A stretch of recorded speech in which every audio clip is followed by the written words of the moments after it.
প্রিয় দর্শক, আমি এখন রয়েছি রূপসী ঝর্ণায়। আপনারা যদি এই রূপসী ঝর্ণায় আসতে চান তাহলে কিভাবে আসতে পারেন তার বিস্তারিত তথ্য আমার এই ভিডিওর মাধ্যমে আপনাদের সামনে তুলে ধরেছি। বন্ধুরা, রূপসী ঝর্ণায় যাওয়ার জন্য প্রথমেই আপনাদেরকে আসতে হবে মিরসরাইয়ের বড় দারোগার হাট।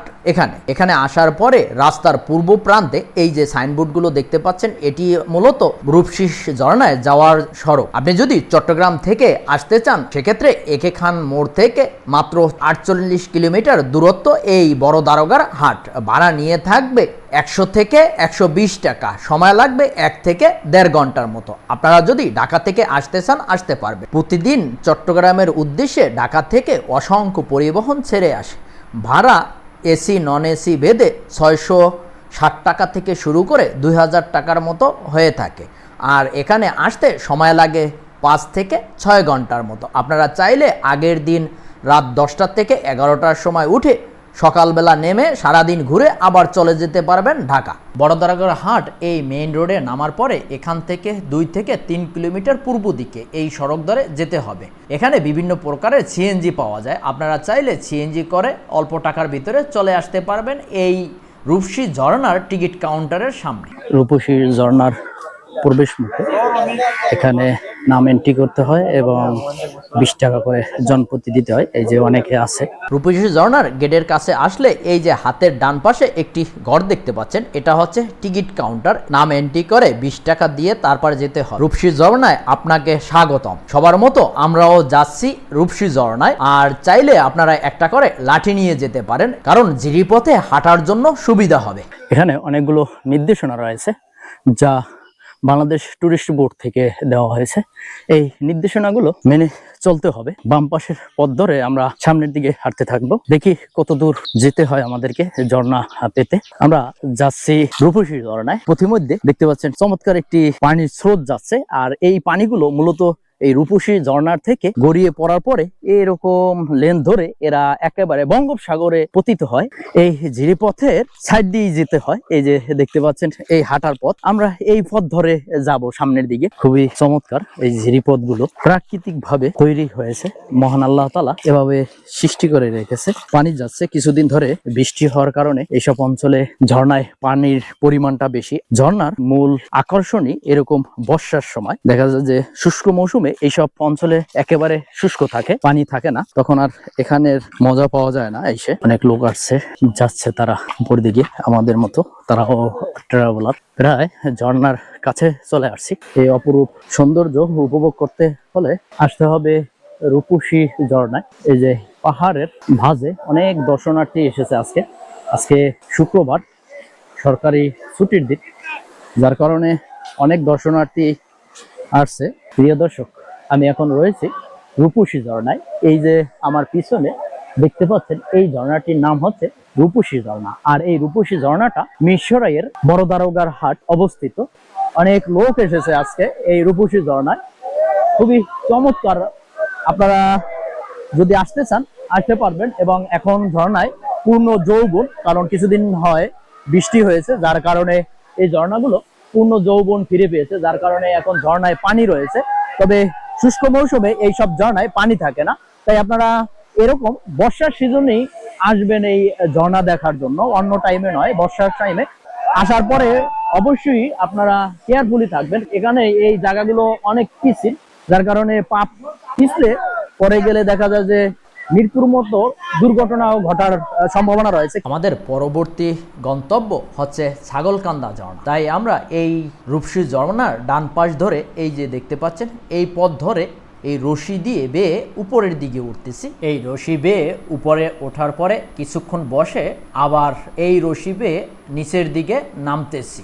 আর এখানে এই জায়গাটা খুবই পিছিল, তাই এই রশিটি দেওয়া হয়েছে। এটা ধরে ধরে নিচে নামতে হবে এবং উপরে উঠতে হবে। আর এখানে একটি ব্যানার টানানো রয়েছে জেলা প্রশাসক থেকে।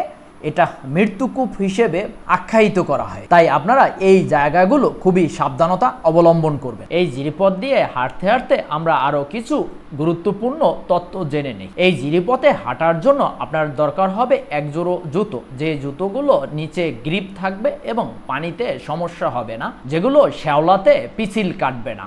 এছাড়া দরকার হবে 3/4 প্যান্ট। যদি 3/4 প্যান্ট না পরেন তাহলে এমন প্যান্ট পরবেন যেগুলো পানিতে ভিজলে ভারী না হয়ে যায়, এরকম প্যান্ট। যদি খালি পায়ে আসেন তাহলে দুটো অ্যাঙ্কেলেট নিয়ে আসবেন, যেগুলো পায়ে দিলে পিচ্ছিল কাটবে না। এছাড়া ছোট একটি ব্যাগ নিয়ে যাবেন, যাতে করে শুকনো কিছু খাবার এবং পানির বোতল সাথে করে নিতে পারেন। এরকম ঝিরিপথ ধরে হাঁটতে হাঁটতে আমরা যাচ্ছি ছাগলকান্দা ঝর্ণা এবং ছাগলকান্দা ঝর্ণা 2-তে। তবে এই ঝর্ণাগুলো দেখতে হলে আপনাদেরকে প্রচুর পরিমাণে হাঁটতে হবে। যাদের হাঁটার অভ্যাস আছে তারাই আসবেন, এছাড়া যাদের হাঁটার অভ্যাস নেই তারা আসবেন না। আর এই ঝিরি পথগুলো ধরেই হাঁটতে হবে। এই যে দেখতে পাচ্ছেন চমৎকার, পানিগুলো খুবই স্বচ্ছ।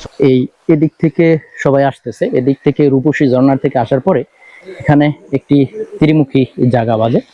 এই যে আমার পিছনে দেখতে পাচ্ছেন, একটা ডানে চলে গেছে আর একটা বামে। বাম পাশের ঝর্ণাটির নাম ছাগলদাহ আর ডান পাশের ঝর্ণাটির নাম হচ্ছে ছাগলদাহ 2। বাম পাশের ঝর্ণাটি সবচেয়ে বড় এবং অনেক সুন্দর, তাই আমরা আগে বাম পাশে যাব, তারপরে এসে আবার ডান পাশে। বাম পাশে ঢুকতেই এই যে একটি পাহাড়ের অপরূপ দৃশ্য দেখা যাচ্ছে। দেখেন এখানে স্রোত বয়ে চলতেছে। এই জিরিপথ দিয়ে আমরা সামনের দিকে হাঁটতেছি।